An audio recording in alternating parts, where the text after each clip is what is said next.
networking and going out to events and people seeing you in person at events and stuff, it really makes a huge difference.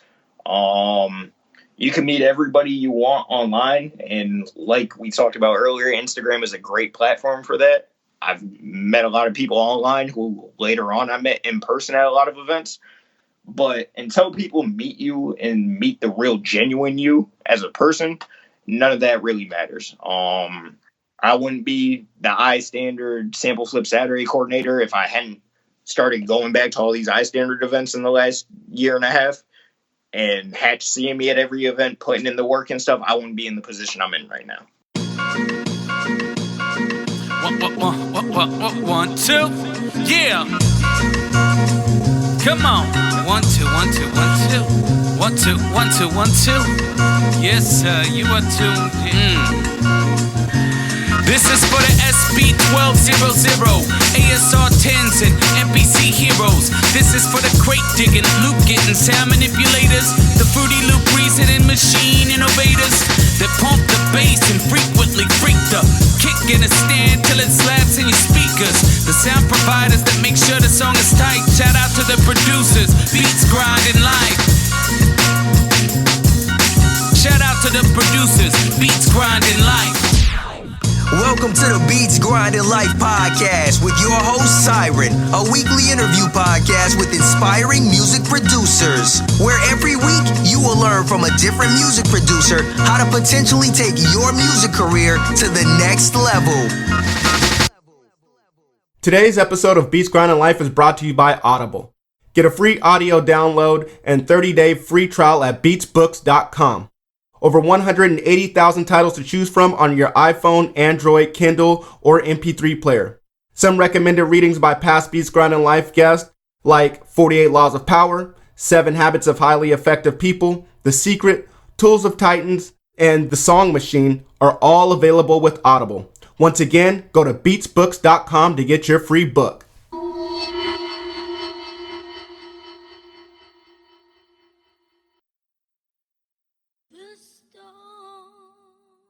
What's up, Beat Grinders? This is Syra Beats, the host of this podcast, Beats Grinding Life, a podcast dedicated to educating, connecting, and guiding producers of all levels all around the world.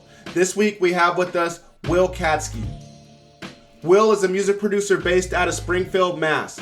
He is 1/3 of the trio, the Syndicate 413. He has put his beat-making abilities on display by winning the iStandard Sampleflip Saturday. Right now, he has earned his way to becoming the coordinator of Sampleflip Saturday, powered by Tracklib. Yo, Will, what's up, man? How you doing? How's it going, bro? How you doing? Oh, good, man. Yourself? I'm good. Nice, man. Nice. Glad to hear that, man. Well, man, I just read a brief intro on you, man, and why don't you expand on that intro and let the listeners know a little fun fact that we might not know about you. I mean, like you said, I'm a producer out of the 413 Springfield, Mass. Hashtag not Boston. It's nothing against Boston. It's a Massachusetts thing. I understand.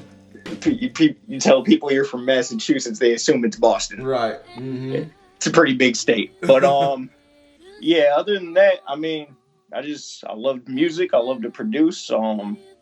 I coach basketball too, so nice. I do it all, man. I'm a busy guy. That's what's up, man. I'm glad you're staying busy. What age do you coach? Right now I'm coaching AAU, so I'm coaching freshmen and sophomores, and I also assistant coach a varsity high school program. Oh, that's dope, man. That's what's up. So yeah. I take it you were a baller yourself.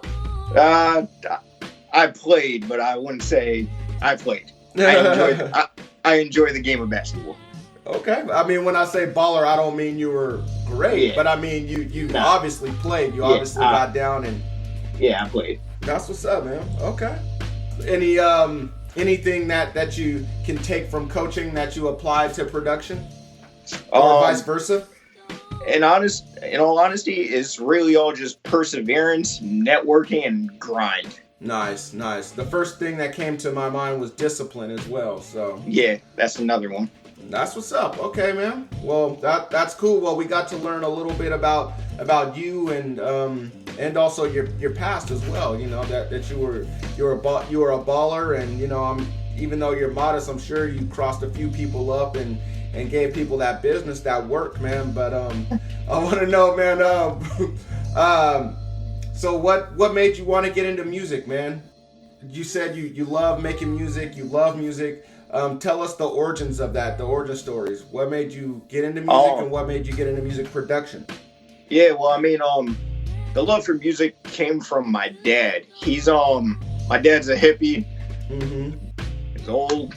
I grew up. My entire childhood was going up and down the East Coast with him during my summers, spending it following the Grateful Dead and the Allman Brothers and Nice. Fish. So like we would literally start at Mess wherever the tours usually started on the East Coast. We would start there, go to New York. When they went down south, we'd see them everywhere. Dope. So yeah, You're a deadhead. yeah. By genetics, yeah. Right. But I've been to a lot of concerts. I'll put it that way. Nice, man. Okay, that's what's up. Well, what made you get into hip hop? What made me get into hip hop? Honestly, I gotta credit my brother-in-law the most.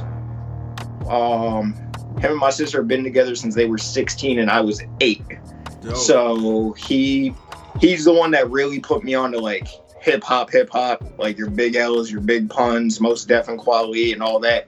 And at that same time when he was putting me on to all that, that's when what was it? Scratch was out, the DVD. Okay. So I used to watch that religiously. Beat Kings, the DVD. I still watch that. I still have the DVD. So I mean, I credit my brother-in-law with the one really getting me into hip hop and wanting to dabble in music production. That's awesome, man. Okay. When you first started messing with the production side of it, like, I mean, what made you want to get into production? Like, because I mean, you were a fan, but what made you want to cross over and be active as far as making music goes? And then also, what did you start off with? What made me want to get into it was, I was born in 1990, so I came up in the mid 2000s where it was the ringtone rap, and Right. that's what was cool when I was in high school. So that was, and me not really being a fan of that made me want to get into it and quote unquote try to bring hip hop back. Nice. And so that was what made me really want to get into it. And what I started off with when I very, very first started, which I barely count because then I took a long break. I tried starting out with Reason. Okay. Don't even remember which number. My brother-in-law gave me a cracked copy of it, and I tried getting into it. And I want to say this is probably when I was like 14, 15, so 04, 05. Nice. And it just wasn't. I had my M Audio keyboard for it, and that was it. And I could make a few things on it, but it just wasn't really hitting with me. Right. And then I took like a 5-year break from trying to produce. Because I just didn't feel like it was clicking with me for a while. Right. Okay. So you're like about 19, 20, and you decide, I'm going to get back into music production. What was the thing that sparked that? I mean, were you around someone that was making beats, or were you just like, you know what, maybe you did you have that whole feeling again of I'm going to change hip hop, or what was it that made you jump back into it? And then when you jump back, was it Reason that you jumped back in it with? What brought me back, I would say, was probably... What brought me back was I really still wanted to do it.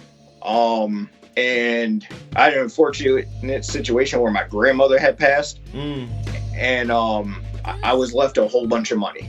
Okay. So I was like, at that time, and honestly, more time might have gone by now that I think about it. But I had that money, and I was like, you know what? I'm really gonna sit down and do this. So with that money, I ordered my MPC Renaissance, Dope. some KRKs, a microphone, and yeah, got to it just straight off the MPC Renaissance and that software from the beginning. Okay, that's dope, man. I mean, you went all out. Yeah, definitely. What was the microphone for? Were you aspiring to be an artist, or you just felt like you needed a microphone? I dabbled in rapping from time to time in the MySpace days, but I had a lot of friends who rap. I got you. So I was like, I'm just gonna get everything so we have a place to record and all that and see what happens. Okay. Well, man. Well, you left that part out, man. About you rapping. I feel like that's crucial to the story, man. I mean, because rapping and producing go hand in hand. Is that one reason why you started producing, is to put some music behind your raps that you wrote? In all honesty, no. I just felt like I was a bad rapper, but I knew I wanted to be in music. Nice. So I was like, let me go back to the production side of things and find what DAW and all that can work for me. Right. And then that was when the MPC Renaissance came out, and I was like, oh, it's the newest MPC on the market. I'll buy it. That's what's up, man. Okay. Well, when you got that Renaissance, who were some of the producers that you looked up to? Who were some of the producers that inspired you? When I first started, I mean, I would say Arsonist of the Heatmakers. Mm-hmm. Dipset's my favorite group, so that sound I really love. Nice. And he uses an MPC, right? Yeah. Okay. So him, I say A-Rap Music. Nice. A lot of MPC users. Yeah, Madlib. Dope. Dilla, RZA. Nice. Oh, and the two main ones that I would say are, which people would probably be shocked by, DJ Paul and Juicy J from 3-6 Mafia. Their production is heavily slept on. Yeah. And it's very sample based. It's pretty much all sample based. Right. Which a lot of people don't realize. And Swiss Beats. Nice. So that's what's up. Yeah, I mean, just going off of the first round of producers that you named, Juicy J and DJ Paul. I mean, I'm definitely shocked by that, but I'm not, because I mean, they're legendary producers. They're great at what they do, and so I'm not surprised that you found inspiration by them, and Swizz as well. So that's dope, man. That's dope. All right, man. Well, here on Beach Grinding Life, man, we always have to go through the hard times, unfortunately, man, and I have to take you through the hard times as well. So I'm going to drag you through the mud just a little bit, man. And I want you to tell me what's a major setback or a failure that you've had. And the reason why we do this is because we know that in this music game, it is very tough and things happen. And so a lot of music producers, they do go through those hard times, and maybe a beat grinder listening might be going through something that you've gone through, and maybe your story can help them out. So if you don't mind, man, just telling us a failure or setback that you've had coming up and how you were able to get yourself out of that situation. I would say a setback I had, I don't really call it a failure because I bounced back. So I would say a setback I had was when me and my Syndicate brothers, Swang and Jimmy J, I'd say about in our first year of really producing, we Jimmy had found out about iStandard, so they had a showcase going on in Hartford, so he signed us up for it. Went to the showcase. We were somewhere in the middle when it was our turn to showcase. First one, we didn't really know what we were getting ourselves into, and this is the first time we're playing our beats out for anybody. And I felt pretty confident with the beats we brought. Everything else was like super duper trappy that night for most people. Right. Which is fine. But our stuff was different. It was more sample based and a little bit vibey at the time. And like I said, we had just really started like focusing on production. And one of the judges, who I won't name, gave us what I felt and what we all felt was very it wasn't helpful criticism. It was more like, it, in his exact words were, yeah, I don't think this is for you guys. You guys might want to go find something else to do with your lives. What? Yes. Yep. Wow. that was our first experience playing beats out for a crowd. But then, so that hurt, and he was the first judge to critique us too. Wow. So that was bothersome. Yeah. Then one of the other judges gave constructive criticism and was like, you guys said this is your first contest, right? Or showcase. We were like, yeah. He was like, and you guys said you haven't really been making beats like for that long. He was like, I could tell that. He was like, but you guys picked out good samples and it's a vibe. Nice. If you guys keep at it, you guys will be fine. Dope. So for a while, I'd say we went home. I had the score sheet posted on my wall for a while. I still have it somewhere in a drawer. And that was my motivation. So I'd say for about a year, maybe 2, I locked myself in and didn't do another event. I didn't do any more events. I wanted to get my stuff sounding to where I wouldn't get criticized like that on the stage in front of people again. And then, yeah, after about a year and a half, 2 years, I found out about steel sessions with Mike Cousin, Buddha, and Grands. And they were having one in Connecticut at the time. I think it was only the second one they had done. And me and my man Swank went out there for that. Brought like a 30-pack of beats. Played them for Mike Cousin, played them for Buddha and Grands. They were like, yo, the samples are dope. The drums could use a little bit more snap on them and stuff. They were like, but you guys are on the right track. Nice. So that was how I bounced back from the harsh criticism at the very first iStandard event. Right. That's what's up, man. That's an inspirational story right there. I mean, I just can't believe that a judge told you that, it's not for you. I mean, shame on him, because they, all those judges, they should be given constructive criticism. And yeah. Wow. But that's cool, man. I mean, because you have the balls to keep at it. Some guys would have turned away. Some guys would have said, you know what, he's right. And they would have listened to him and said, this isn't for me. And so, good thing that you didn't do that, man, because now you're on to great things. You're definitely being recognized by some big wigs within the industry, man, for what you're doing. And so, good for you, man. Kudos to you for sticking with it, man.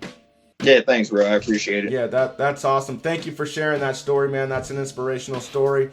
Beat grinders, I know that, some of you go through this. We've all gone through that, where we play our beats for people and, we don't get the feedback that we wanted. And so just take Will's story and keep that with you, and just know that you can always bounce back from that criticism. So, all right, man. Well, we're going to bounce to the other side of it, man. And I want to know, what's the greatest moment that you've had in your career? What would you consider your crowning achievement? I'd say there's probably 2. I would say winning my second Sampleflip Saturday was major for me, because it was the first contest I've ever won. Nice. Especially after the way I felt about the first one I did. I wasn't happy with the beat I made, and I went out to lunch with the judge afterwards, and he was just he liked the part of the sample I picked, because nobody else in the room did it. But I just wasn't happy with the beat, and he was just explaining to me just the same thing, just keep at it and you'll be good. And then the very next one, a couple months later, I went back and had like 3 different flips of the same sample and won it. Nice. And then the other part would be being named Sampleflip Saturday Coordinator for iStandard. Shout out to Jay Hatch for giving me the opportunity to do that. Word up, man. Word up. That's great right there. So Sampleflip Saturday, is that a live event?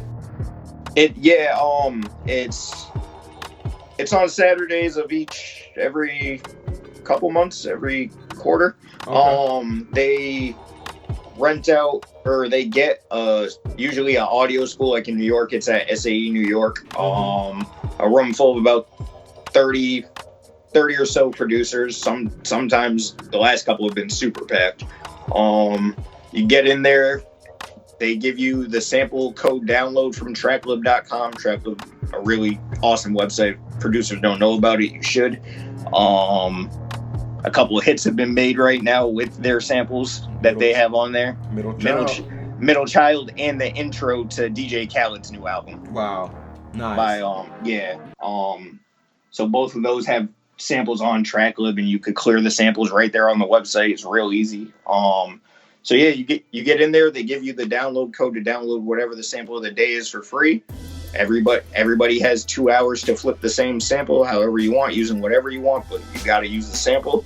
And they get a judge in there, and that's how it goes. Everybody plugs up to the aux and plays their beat. Okay, that sounds like a dope event, man. Well, and the best part of the event, it's a free event. Really? Wow. Yeah. It's a free event.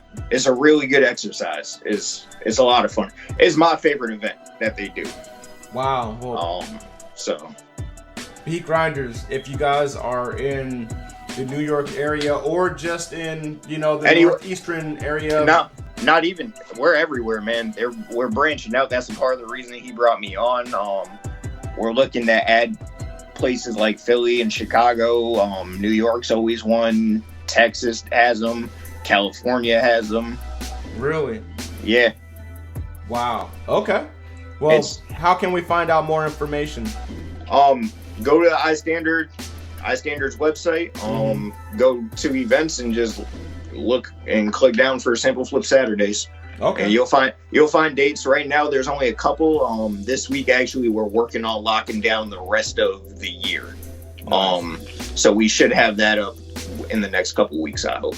That's awesome, man. Well, thank you for sharing that, man. Not to take away from your achievements or your accomplishments, man. I do want to say, that's awesome that, you were, in hindsight, you can look back and say, wow, my first iStandard event, I was shitted on, now it's to the point to where, I've won the Sampleflip Saturday, and now I'm the coordinator of that. J Hatch thought that much of you, of your ability to flip samples, and not only that, but your ability outside of music as far as your work ethic to put you in charge of that, man. So that's dope, man. Congratulations to you. That's really tight, man. Yeah, thanks, bro. I definitely appreciate Hatch and Don and the whole iStandard team. They've definitely looked out for me since I started going back. Dope. Nice. Yeah, it's really dope. Yeah, I definitely want to say shout out iStandard, everybody involved in iStandard. Definitely a great company. So, all right, man. Well, here on Beats Grinding Life, man, I mean, you're definitely doing your thing, apparently. We want to know, what do you do in a typical day, man? Because you emulate the ones that are doing great things, and one day you can be great. So we want to know, what are you doing so we can implement maybe some of your daily practices into ours and then get on your level. I mean, most days I still work a regular job. I work third shift, so I work overnight. Come home, I'll sleep for like 4, maybe 5 hours if I'm lucky. I'll wake up around 11 or noon, and then from about noon, if I have nothing else going on in the day and I don't have my daughter for the day or nothing, from about noon until usually I'm ready to go back to work, I'm listening to samples, I'm chopping samples, I'm going through drum kits, I'm on splice, I'm on sounds. I'm just trying to get as many sounds as possible, go through them, and if I hear something that I want to chop, I'll start chopping instantly. Dope, nice. Okay, that's dope. So I mean, is there like a regimen or anything? Is it like, okay, on certain days I just listen to music and I find samples so that on my off day I can just make beats, or is it just whenever I feel inspired to make beats while listening, I'll just go ahead and get into beat making mode? A little bit of both. I'm blessed to where I work third shift at a grocery store, so I have my headphones on all night. Nice. And most of the time I listen to if I'm not listening to podcasts, at work, I'm usually listening to weird Pandora stations or Apple Music and stuff, and building out my sample playlists and just falling down rabbit holes of clicking on artists and then finding other artists and adding it all. I have a giant sample playlist on my Apple Music right now, so like, most of the time I'm hunting for samples while I'm at work. And then that's a luxury. Yeah, it is, and that's the one thing I really like about working overnights is I get to do that. So yeah, most of the time I already have the samples in mind, and then I'll come home, nap, wake up, and just start going through them. Dope. And whichever one hits me first to feel inspired, then that's what I do. Maybe throw on a Tarantino movie or something in the background and get to it. Wow, man. Well, I'll definitely, take what you have in your day and maybe apply it to mine, man. As far as one thing I found, or one thing I heard that I picked up on was, just you going through Apple Music and listening to samples as you're working. So maybe I'll do the same thing. Maybe instead of listening to podcasts, that's what I do in the morning at work. Maybe instead of doing that, maybe a couple times I'll just put on Apple Music and, like you said, try to get lost in that rabbit hole. So yeah. Thank you for sharing that, man. No problem, bro. All right, man. Well, this next portion of the interview, man, we call In the Studio. I can't see your studio right now. I'm not in your studio. I would love to be in there and chopping up samples with you. And I'm sure some of the beat grinders listening, they would love to be in there chopping samples with you, man. But the next best thing is this portion of the interview where we get to find out what you do in the studio, how you do it, and when you do it. So I want to know, man, what do you do when you first start crafting beats? Is there a set ritual? I think that you already kind of went through this, but is there anything else that you do besides just listening to music? Do you turn on the lights? Do you get some coffee? You said it's when you first wake up, so do you get some coffee or what do you do? Usually, most of the time, it's a Mountain Dew or an energy drink. Okay. I have a Mac Mini, so I have a TV is connected to my computer. Then I have another TV, so I'll usually throw the other TV. I'll throw it on a Quentin Tarantino movie, a Scorsese movie, maybe a comic book, a cartoon or something. Just something in the background. And then usually I got a bunch of comics around me and pop toys and stuff. So I just try to craft things up. That's awesome. Sounds like some really good inspiration around you. Yeah. I like the vibes that you got there. Trying. Yeah. Still building it up. Yeah. Nice. Okay. What do you have a not so secret weapon in your studio? I would say my not so secret weapon. I mean, I love my MPC Live to death. Once my Renaissance broke. I still got to get it fixed. So I got the MPC Live when it came out. And it's definitely my favorite piece of equipment I've ever bought. Okay. Yeah. Well, man, I just dive into, your business and, I just ask questions that I probably shouldn't, but what is broken on the Renaissance? Honestly, I don't even know. My producer mate in the Syndicate, Swang, he one day we were moving it we were at his house working on in the middle of a beat, then went to our boy who's a rapper. We were about to go to his house to finish out the beat and stuff.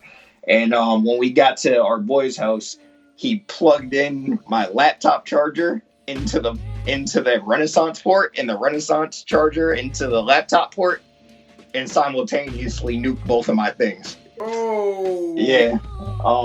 But that's my bro since 4th grade, so I love Swing to death. That's my bro. Oh man, I would have to remind myself that too. I'd have to be like, I was not happy. I've known you since the 4th grade. Yeah, he apologized a lot, and he gave me my first payment and a half on the MPC Live. So okay, nice. He made up for it. He helped me be able to get my MPC Live. Okay, well, yeah, I was gonna ask you why did you get the MPC Live and why didn't you try to get the Renaissance repaired? one, I liked that the live was standalone. That was most people's issues with the MPC Renaissance, is that you had to rely on it with the software, and at the time, the software was not it. Them first, up until MPC 2.0 software came out, the software, I had to figure out all types of workarounds to get things done the way I wanted them done, and it was just a pain. It was a pain, that software at first. Okay. And but then when the live came out, that's when the 2.0 software came out, and it was where the software should have been a couple years earlier. Right. Okay. So at that point, I was just like, I've stuck with Akai and the MPC for all this bad software. I was like, let me give this live a shot. Nice. And I've not been disappointed. Awesome. That's what's up. That's what's up. I'm hearing so much more about the MPC Live. So many people talking about it. So I may have to look into it. It's a really dope. It's a really dope piece, bro. Okay. All right. Well, what else do you have in your arsenal? Right now I got my MPC Live. I bought the Atom T7V monitors. Once they came out with their budget home studio monitor, I was pretty happy about that. Okay. Because I know Atoms are really dope. I've been in a few studios that had them, the fancy ones. I was like, let me see what the budget ones are like. And I've been in studios with the Yamahas too, and I'd say they're pretty comparable. Wow. That's tough. I like the Atoms. I've had KRKs were my first ones, the Rocket 5s. I've had the JBLs, which I had before these. And then I saw these were coming out right after a couple months after I bought the JBLs, and I gave the JBLs to Swang and got myself the Atoms. Nice. What else do I got? I got the Complete Control A61. A Scarlett 6 in 6 out interface. Okay. And my Mac Mini that's all decked out. Dope, nice. What do you mean by decked out as far as the specs go? Yeah, we recently built a casino in Springfield, and the third day it was open down there, I hit for some money. And I needed a new computer because my Windows computer was not doing the job. It was crashing a lot and all that, and it was time for me to switch over to Apple. Nice. So I won the money, went online on Amazon, found a Mac Mini, and haven't had one issue. Yeah, man, I love Mac, man. I definitely love Mac, so it's a major difference. Yep, sure is, man. All right.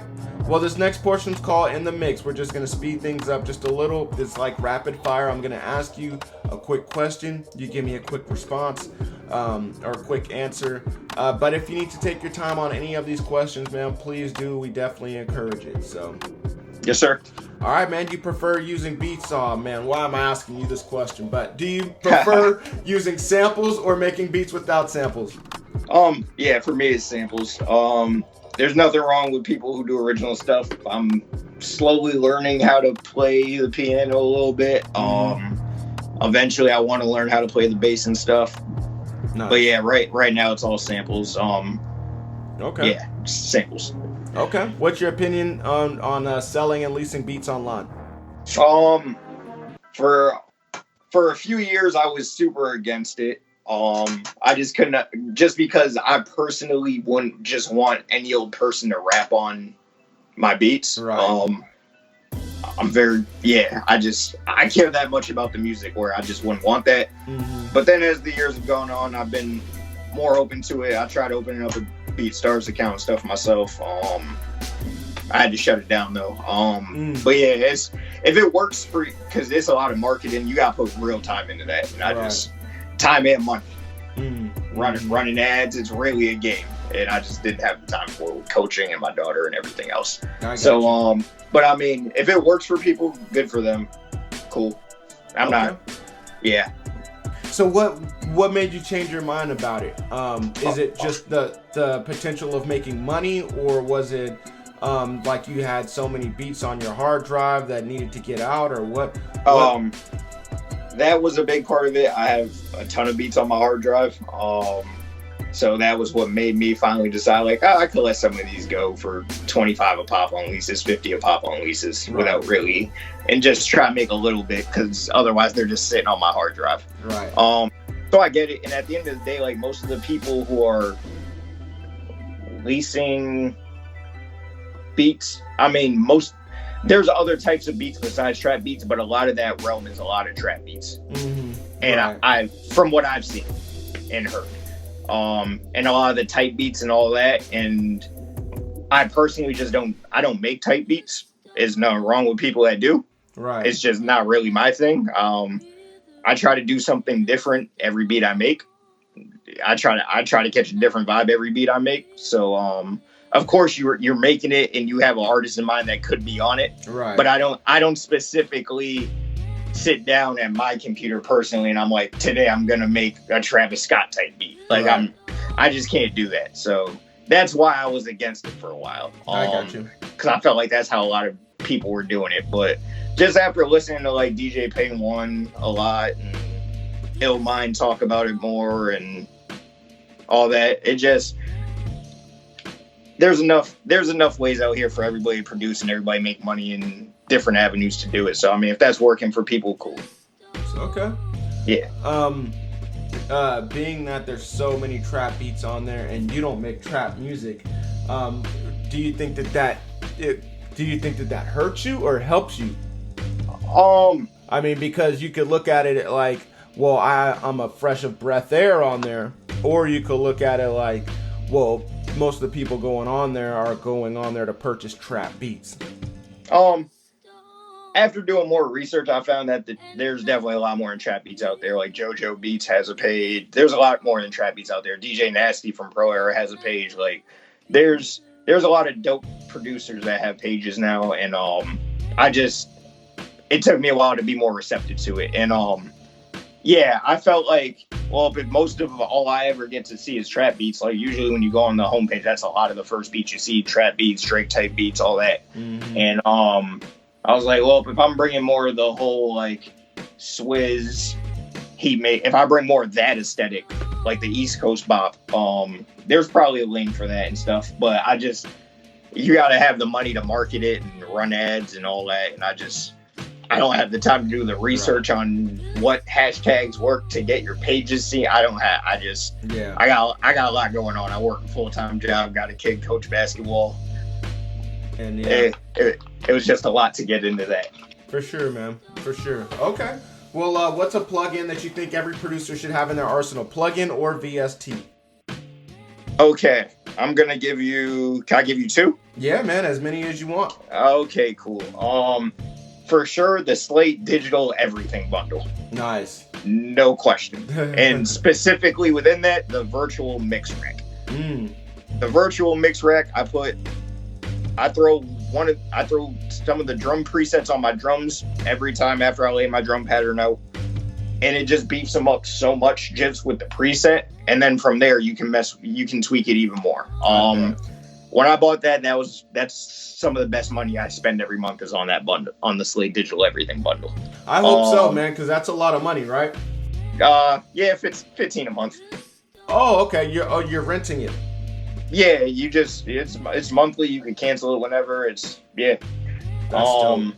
So that, and I would say I'm big on cable guys, Shaper Box and Halftime by them. Especially for us non-FL users, because like they have Gross Beat and Gross Beat is dope. Mm-hmm. Those of us that don't have FL don't have it.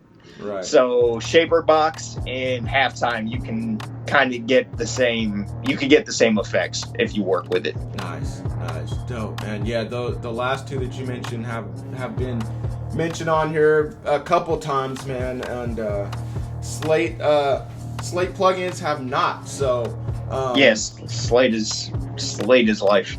That's what's up, man. I think I might have to look into that and see if I can get a subscription. So yes, $15 a month. That's not bad at all. So $15 a month. Yeah. The only thing with that is there's so many things that are now subscription based, and so like sounds or I I have that in Splice too. Yeah. So Splice. I'm spending a lot of money on subscriptions, but it's worth it. You can never have too many sounds Yep. So at your true. disposal, especially when a lot of artists don't want sample based stuff. So you got to start digging for the more royalty free stuff and trying to chop those to Right. make it sound. Like your sound. Yeah, like super sampled. Mhm. Which also, to add to that, a free one, Isotope Vinyl. Okay. Tell me about that. Isotope Vinyl is a free plugin by Isotope. You put it on and it basically gives you like you get like the turntable effect. You can control the wobble, if it sounds like it has dust on it, or if it sounds like electronic noise in the background. You can control the warp on it, like it's a warped record. Wow. Yeah. That's dope. That's dope right there. I'm gonna check it. I'm gonna check that out as soon as I get off of here. Wow. Yeah, Isotope Vinyl. Okay. Well, thank you. Thank you for those recommendations, man. Yeah, no problem, bro. All right, man. Well, I want to know, is there a book that you think every producer should read? And when I say book, I mean it doesn't have to be music related, but it can be. To be honest, I haven't read anything in a while. Okay.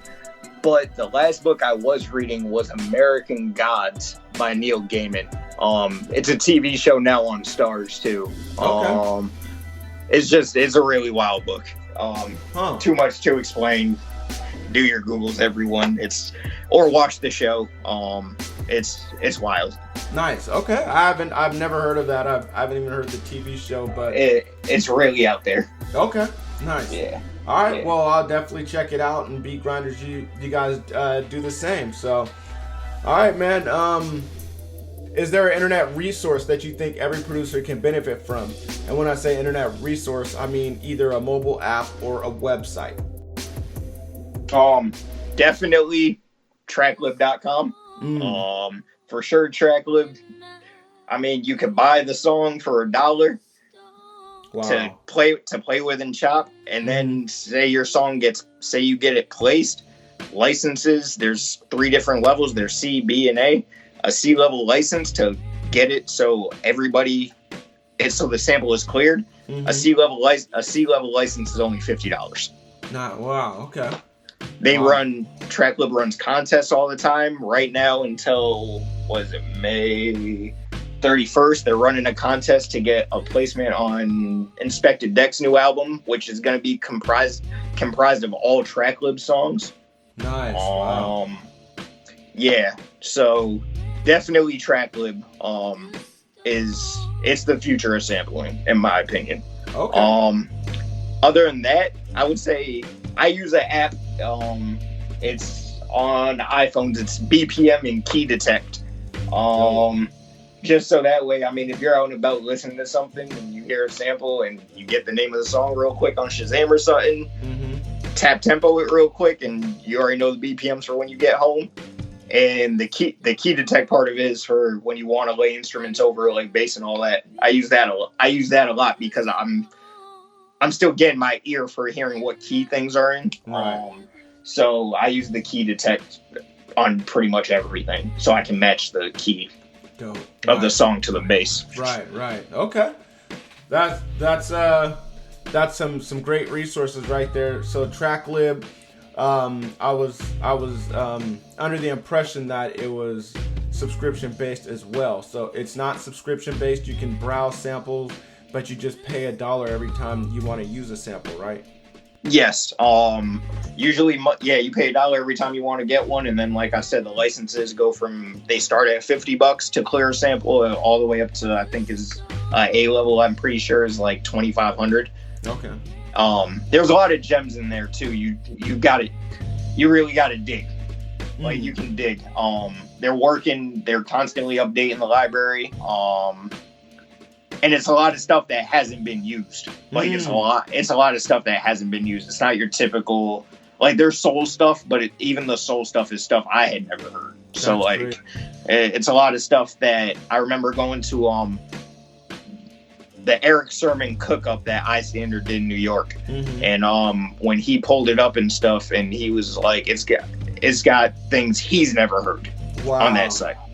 He's been producing for 30 how long? Something years, maybe. Exactly. So if he's telling you he's got stuff he hasn't heard, then wow, that's crazy. Yeah. Okay. Yeah. So all right, major shouts out to Tracklib. Yeah, that's what's up. Well, Beat Grinders, you guys definitely go check it out. I'm gonna do the same as well when I get off of here, and try to browse and listen for some samples. So, all right, man. Well, we're just gonna slow it down a little bit, and I want you to describe to me your first placement and how it felt, because a lot of us, we don't have placements on here, and we're searching for that. We're working hard to get it, and maybe your experience will push us through and inspire us to get it. Yeah, I mean, I'm kind of in the same boat. I'm working with a few local artists right now here in Springfield on a couple of different projects. Hopefully we get all those out by the end of the year is the goal. But right now there's a song on Apple Music by my man Rod Money. That you can go get. Just type in Rod Money, and that's my guy. Another artist out of Springfield. What's the song called? That Bag. That is what it was. I was trying to think of the hook. that Bag. Yes, that's what's up, man. Can you please just tell us how That Bag came about, so that way, like I said, man, we love stories on here, and if you can just tell us how that song came about, man, that'd be great, and it might inspire some of us. Yeah, I mean, pretty sure that beats from a while ago, and I always hear that's how it usually goes. Rappers get to the beats when they get to the beats. I was just gonna say that. He had some life stuff going on out in the middle of the state and stuff, so he had to go handle that for a while. And there was a stretch where he was locking in with me and Swang pretty much every day before he had to go out to Worcester. And we were working, that's when we were really in project mode. And that was one of the songs that was going to be on the project. We banged out, I remember that was part of a batch of probably like 15 beats. Okay. I chopped up the sample, Swang laid down the drums and did the sequence on it, and Rod heard it, went nuts as he tends to do whenever we send him something. All types of flame emojis, and this is crazy. and then like I said, he had to go handle business, and he came back to Springfield a few months ago and laid it down and put it out. Okay, nice. That's what's up. Well, Beat Grinders, you guys definitely go check that out is it just on Apple Music, or is it on most streaming platforms? It should be on all streaming platforms, okay. I believe. There's also another song that me and him have from in my first year making beats that's on YouTube called Many Things. He did a video to that. So that was what got me and his relationship started. Was he heard his cousin who was managing him at the time played him the beat preview from my Instagram, and that was how me and him connected. Nice. Okay. Man, well, we hear about Instagram so much on this show and how it's helped people's production career, and so just to go back as far as internet resource, I'm definitely gonna say Instagram. Yeah, I definitely IG. If it wasn't for IG, my network wouldn't be what it is. Mm-hmm. I wouldn't have some of my closest friends, like my man Malcolm himself out of Jersey. Mm-hmm. I went to another dope up and coming producer. I went to his crib probably a month ago out in Jersey, spent the night. We banged out 10 full beats in one night. Sampling me from my MPC straight into his machine and just banged them all out one night. I went to sleep at like 4 a.m., woke up at 9 and went back to Springfield. That's what's up, man. Damn. Okay. Well, IG, y'all, definitely. I'm sure most listeners are on IG. If not, you're doing something wrong. Yeah, you're doing something wrong. Yeah. You gotta be on IG, and you gotta post. I agree with Mind. It can't just be like, I'm guilty of it sometimes. You can't just beat people over the head with beat videos every day. you gotta let people into your life too and show them a little bit of who you are as a person. Right. And that's what really builds good relationships. Yep, that's true. That's true. I'm just kind of struggling with the whole IG thing. Just, I know that Illmind has talked about this too.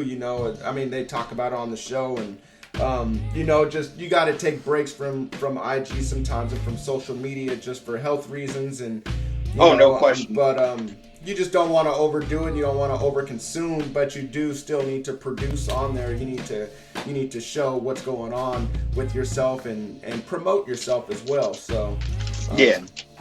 But all right, well, that's what's up, man. Well, thank you for that, for sharing that story. That was an awesome story. All those stories that you shared. So appreciate that, man. No problem, bro. I want to know what's an album that you think every producer should listen to, and why? What album would you recommend, and why? Ooh, that's tough.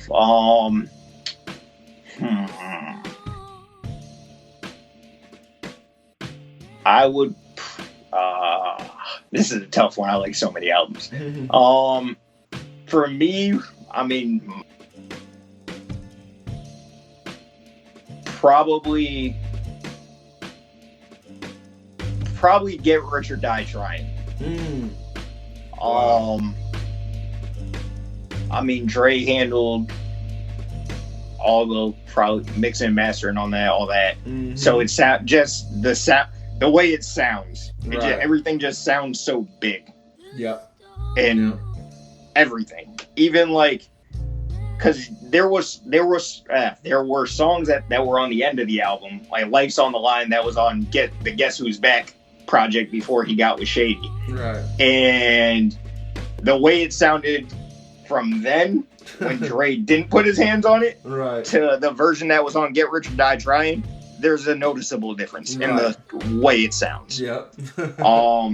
So yeah, I would just say anything Dre. Like it just the sound. Nice. I love that. Yeah. I love that, man. That's a great album. That was like one of the most highly anticipated albums too when it came out, and it did not disappoint. So yeah, that's in my top 5. Yeah, forever. I love that album. Okay.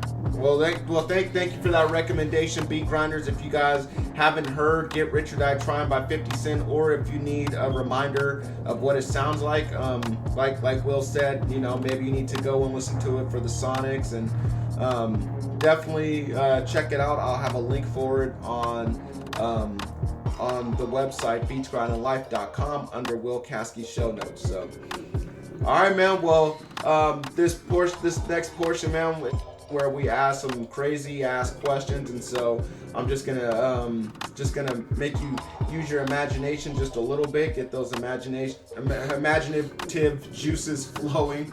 I want to know, man. I want you to imagine that you went to Mount Rushmore with me. I gave you a pick and a hammer, man, and I asked you to carve 4 faces of producers up there. What four producers are you putting on your Mount Rushmore?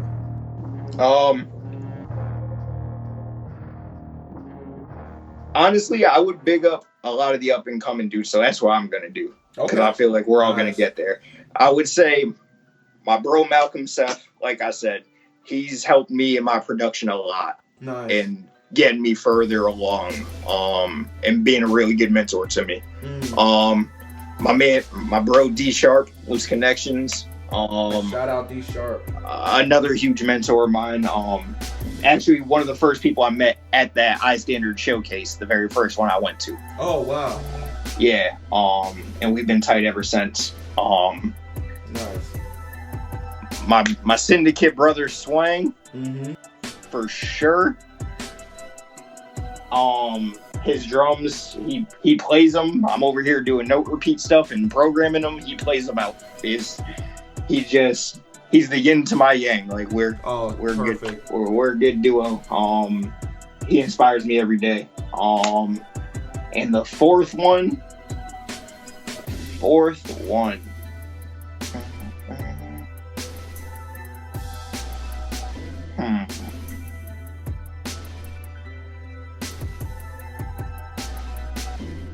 Just because a lot of I would probably say Madlib. I'll throw a legend up there, Madlib. Okay. Awesome. The way he chops samples and how many samples he'll put in one beat, and it's just nuts. It's nuts. Dope. I love that.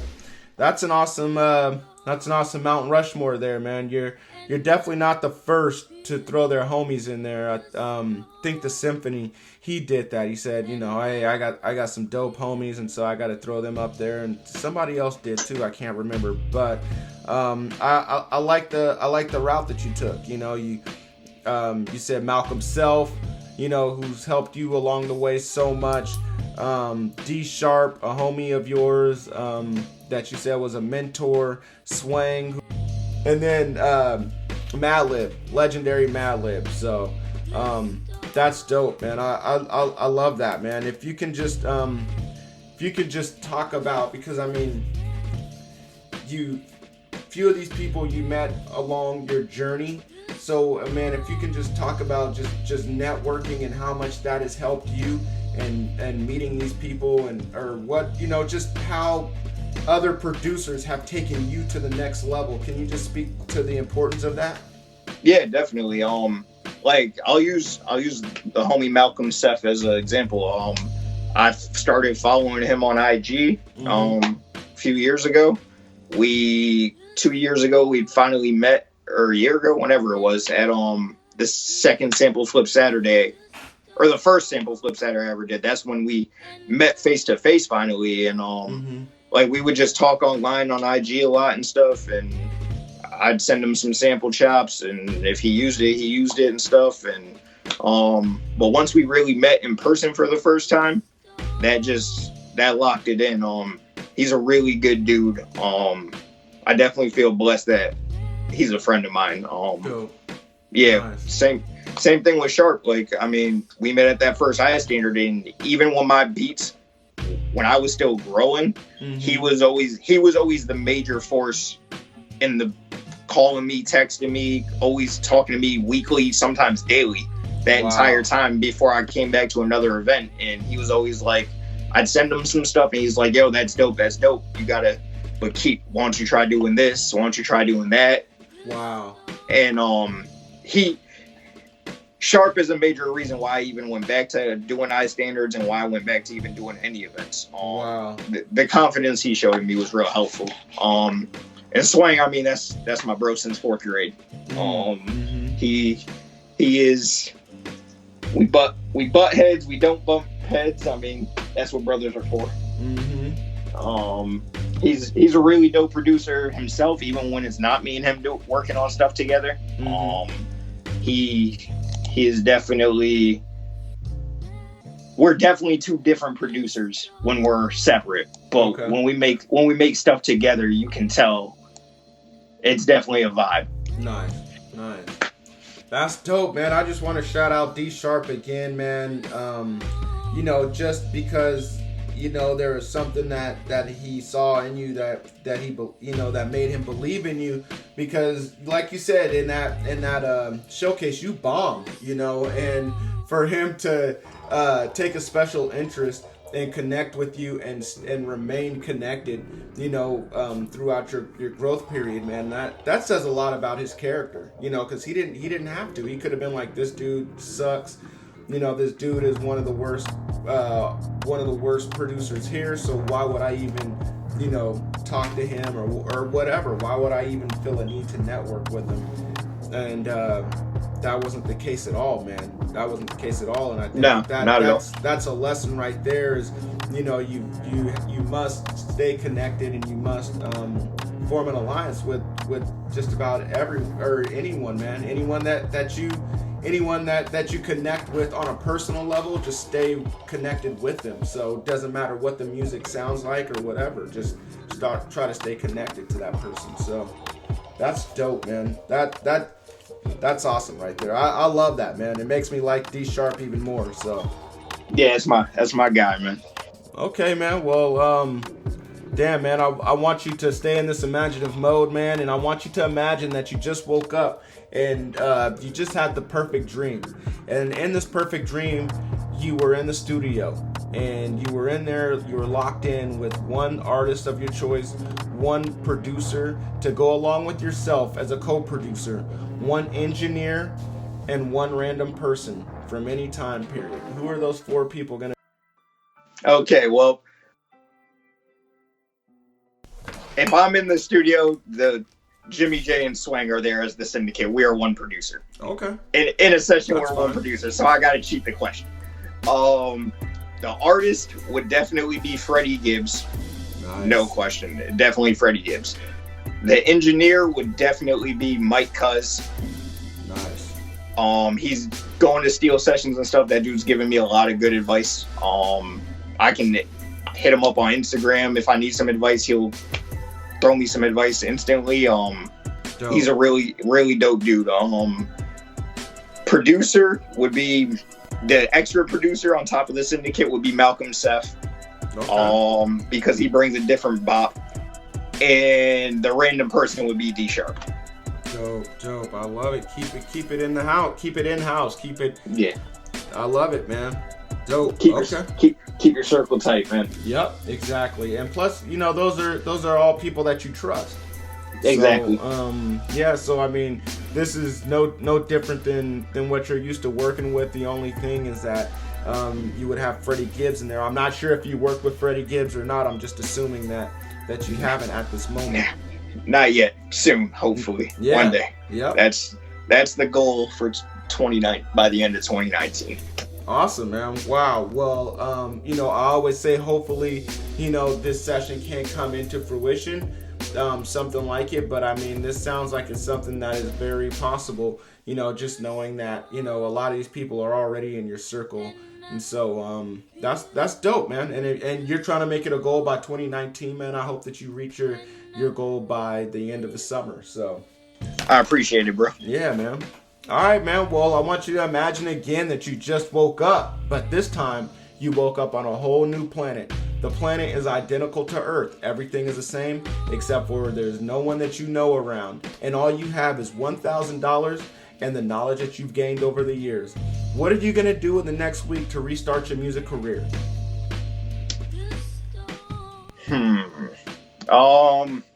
Let's see. $1,000. I would. eBay still exists, right? Pretty sure AA asked that. Something like eBay. Yeah. All right. Cool. Works for me. So I would hit the online resale industry. Mm-hmm. I would probably get, because I only have $1,000. I would look for a Mac Mini. Okay. A cheap one. You've gone this route before. No question. And you said I keep all my knowledge, so why leave what worked? Right. So I'd find a cheap Mac Mini there out there. Mm-hmm. Instead of getting the MPC Live, because that would be all the money gone, I'd look for a used MPC Studio, or not even. I might even just go to Guitar Center and go get a MPK Mini. It's got pads on it. That's good enough. Nice. Then I'd hit a Kai online store, because now you can buy the MPC software separate. You don't need the MPC anymore. Wow. You can just buy it as a DAW for $100. I'd go straight to the DAW I already know and just get right back at it with a whole bunch of money left. Nice. That's awesome, man. That's awesome. Maybe buy some headphones and I'll be good. Okay. That's what's up, man. That's definitely what's up. Yeah, I mean, you're going with everything that's familiar, like you said. You got your knowledge. Why abandon that? And why, if something's not broke, why redo it? So exactly. So yeah, but I love that answer, man. That's dope. And the reason why I asked this question is because there are some people out there that want to get into music production and they may have $1,000 or less, and I think that you just help them out by giving them the blueprint of how to get started, man. So thank you very much for this. Yeah, no problem, bro. All right, man. Well, when it's all said and done, man, and when you got to wrap up your music career, man, and after you gained a lot of praise and you've done a lot of things by achieving all your goals, man, I want to know, what do you want your legacy to be, and what does legacy mean to you? I just want my legacy to be that when I chased my dream, which was to be a music producer, whether in the long run I end up as a famous music producer and getting a bunch of placements and Billboard and all that, or whether it's me just still banging beats, working with some underground rappers, local rappers, whatever it is, I'm okay with that, because at the end of the day, I care about the music. I don't really just care about making it big and trying to be this big time star. As long as I'm making the music, I'm cool with that. I'll have hard drives full of beats for long after I'm gone on some Dilla legacy stuff, and people will be banging them for years to come, hopefully. And also, I just want my legacy to be that my daughter sees that I went after my dreams, and that as long as you're willing to put in the work and sacrifice and dedicate yourself to it, you could do it, whatever you want. Awesome, man. That's dope, man. I love that, man. I mean, me being a father myself, and this comes up a lot. People, they want to leave something for their kids, whether it be, checks coming in, or whether it be just a lesson, or just an example set, in this case, and I love that, man. Just you went after your goal, and you're trying your hardest to do whatever. You don't really have anything in mind at the moment. Like you said, it could be, top of the billboards in the top 40, or it can be, just making beats for whoever down the street, as long as you're doing what you love to do. So that's pretty dope, man. I love that. Thank you for sharing that. No problem, bro. Yeah, man. Yeah, and it seems like you're not only are you chasing your legacy, but you're living your legacy as well. So doing what you love to do. Yeah, man. Yeah, definitely. Gotta do what you love to do. Yep, for sure, man. All right, man. Well, what's the greatest piece of advice that you've received coming up in your music journey, and what advice would you have for all the beat grind? The best piece of advice I've gotten was to stay consistent, and just keep after it. Just you can't stop, because once you stop, then you really don't love it, and you really don't want to do it. You just gotta keep pushing through. Like, you might not be super inspired one day to get on whatever DAW you're using and work on beats, but you can at least listen to sounds, listen to some drum kits. You can always be doing something to further along your production game. And advice I'd have for other up and coming producers and people would just be networking and going out to events and people seeing you in person at events and stuff. It really makes a huge difference. You can meet everybody you want online, and like we talked about earlier, Instagram is a great platform for that. I've met a lot of people online who later on I met in person at a lot of events, but until people meet you and meet the real genuine you as a person, none of that really matters. I wouldn't be the iStandard Sampleflip Saturday Coordinator if I hadn't started going back to all these iStandard events in the last year and a half, and Hatch seeing me at every event, putting in the work and stuff. I wouldn't be in the position I'm in right now.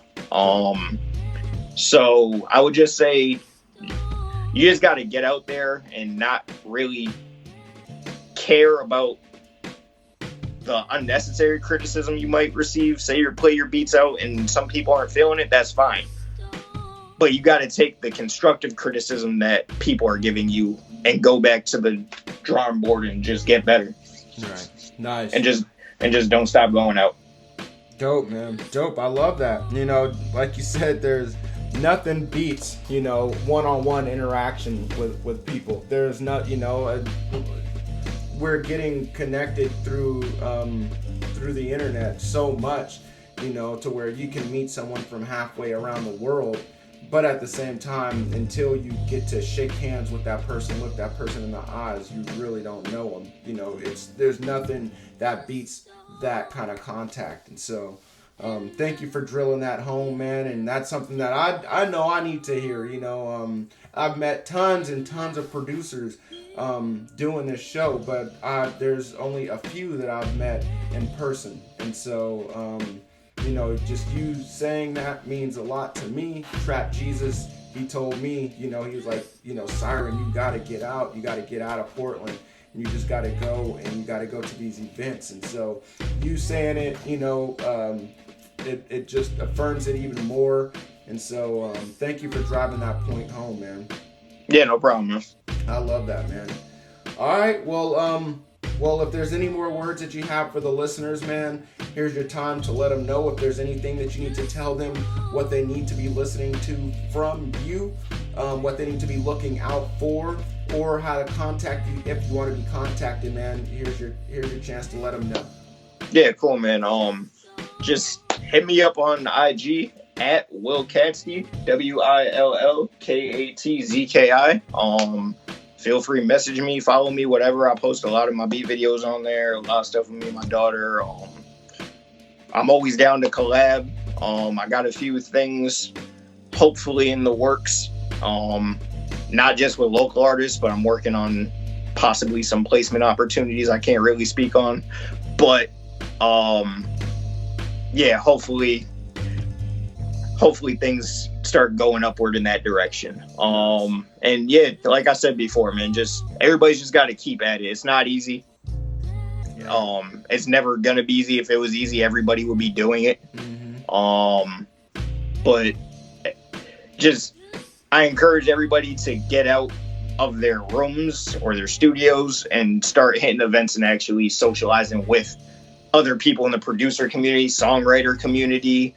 If you got open mics and stuff in your communities, go to those and meet some songwriters or some singers. And yeah, just try to get out. Everybody just needs to get out more and socialize. Okay. All right, man. Well, what's the next event that Will Katzki is going to be at?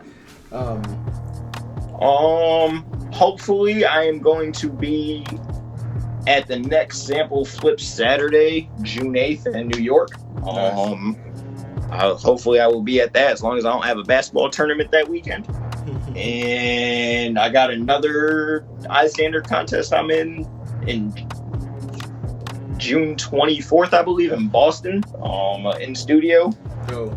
So that should be dope. I like those contests too. It's a little more intimate. So yeah, just most iStandard events I try to pop out at. Sampleflip Saturdays in New York, I'll always be at those. Last one I even brought my daughter. She made a beat. They let her play it on the speaker, so that was cool. Yeah. So yeah, I mean, yeah, like I said, just follow me on IG for everything that's going on. Yeah. Okay. That's really it. Okay. Well, that's what's up. Well, Beat Grinders, if you guys are in the northeastern area of the United States, you guys go try to catch that Sampleflip Saturday in June and meet up with Will. And if you don't mind, Will, I was gonna say, go up and introduce yourselves and just say what's up to him. So and make a beat and try to win that contest. Oh yeah. Yes, sir. Well, thank you again for coming on the show, man. Really appreciate you. Really appreciate your energy. Really appreciate everything that you brought to the table, all the gems that you did, man. And just thank you so much. No problem, bro. I definitely appreciate you having me on. It really means a lot. It's the first interview I ever did. So, damn. Well, man, I couldn't tell, man. You killed it. Thanks, bro. I appreciate you. Yeah, man. Well, and Beat Grinders, thank you guys for tuning in to another episode of Beats Grinding Life. This means a lot to me that you guys tuned in. If you guys found this show of any value, please share it on all social media platforms. Let everyone know how dope Beats Grinding Life is. And also tag Will Katzki. Let him know what this show meant to you guys. Let him know what kind of value he brought to you guys. Tag me as well. Let me know what this show has done for you guys. I will definitely respond back to you. Also, be sure to rate and review this podcast in iTunes. It just lets everybody know what good stuff that we have on here, and it spreads the word as well. Also, put a like on SoundCloud and any other platform that you can. This week you've been mentored by another dope producer, so you guys consider yourselves lucky for that. This week you guys have been mentored by Will Katzki. You guys keep making beats, stay on your grind, and live life. All right, peace, y'all.